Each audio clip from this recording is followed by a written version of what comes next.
Pandian stores அடுத்த வர எபிசோடில் பார்த்தீங்க அப்படின்னா மயிலோட அப்பா வந்து பாண்டியனோட கடைக்கு வந்து வேலைக்கு வராரு. ஏன் அப்படின்னா மயிலோட குடும்பம் வந்து ரொம்பவே வந்து கஷ்டமான நிலைமையில இருக்காங்க. வாங்கின கடனை கூட திரும்ப கட்ட முடியாத நிலைமையில இருக்கனால சரி நம்ம சம்மதி விடையாவது வேலை பார்க்கட்டும் அப்படின்னு சொல்லிட்டு அவங்க வீட்டில் வந்து பார்த்தீங்கன்னா மயிலோட அப்பாவை வேலைக்கு அமைச்சிருப்பாங்க. ஆனால் இது வந்து சரவணனுக்கு சுத்தமாகவே பிடிக்காது. இருந்தாலும் மயில் வந்து அவங்க குடும்பம் இந்த நிலைமையில இருக்கப்ப வேலைக்கு போவேணாம் அப்பா வர வேணாம்னு சொல்லிட்டு சொல்கிறதுக்கு தயங்கிக்கிட்டு மயிலும் ஒன்றுமே சொல்லாமல் சரவணன் கிட்ட திட்டு வாங்கிட்டு இருக்காங்க. சரவணனும் புரிஞ்சுக்காம மயில திட்டுறாரு.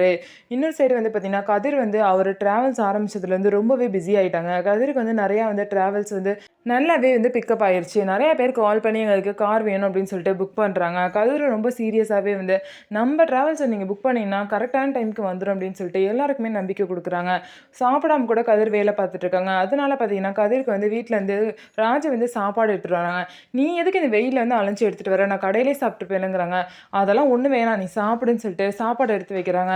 ஐயோ ஒருத்தவங்க அட்வான்ஸ் கொடுத்தாங்க அதை நோட் பண்ண மறந்துட்டேன்னு சொல்லிட்டு கதையை சொல்கிறாங்க. உடனே ராஜு வந்து நீ சாப்பிட்டுட்டு இருக்கீல ஒழுங்காக சாப்பிடு நான் போய் பார்த்துக்கிறேன் அப்படின்னு சொல்லிட்டு அவங்க வந்து மற்ற வேலையெல்லாம் பார்க்குறாங்க. இந்த மாதிரி கதையை வந்து ரொம்பவே அக்கறையாக ராஜி பார்த்துக்கிறாங்க. அதுக்கு கதையை சொல்கிறாங்க நீ என்ன இந்த மாதிரிலாம் கவனிக்கிற, இந்த மாதிரிலாம் என்ன கவனிக்காத எனக்கு ஒரு மாதிரி இருக்குன்னு சொல்லிட்டு கதிர் வந்து சொல்கிறாங்க. ஆனால் ராஜு வந்து நீ சும்மா இரு ஒழுங்காக சாப்பிடுன்னு சொல்லிட்டு கதிர் ரொம்பவே கேர் எடுத்து பார்த்துக்கிறாங்க. ஸோ நம்ம வீடியோ உங்களுக்கு பிடிச்சிருந்தா நம்ம வீடியோவை லைக் பண்ணிக்கோங்க. மறக்காமல் நம்மளோட சேனலை சப்ஸ்கிரைப் பண்ணிட்டு பாருங்கள்.